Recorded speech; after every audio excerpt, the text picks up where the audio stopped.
My name is Helena. I come from Portugal. I live in London for 13 years. The course I did, it's the sewing one. I did a level 2.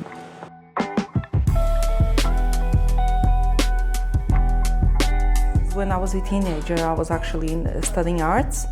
But then I'd never learned nothing like that, so I was quite happy that Morley's college did give me the opportunity to follow that passion or start again.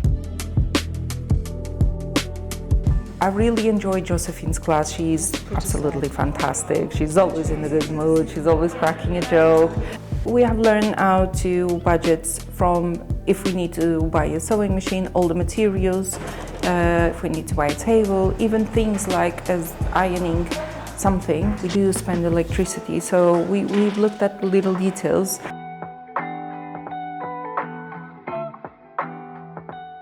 Now I have something to occupy my mind, and it's actually quite good for my mental health as well, because it keeps you occupied and you do something, and I have the pleasure of looking and, oh, I did this, I learned this, so I put it in practice.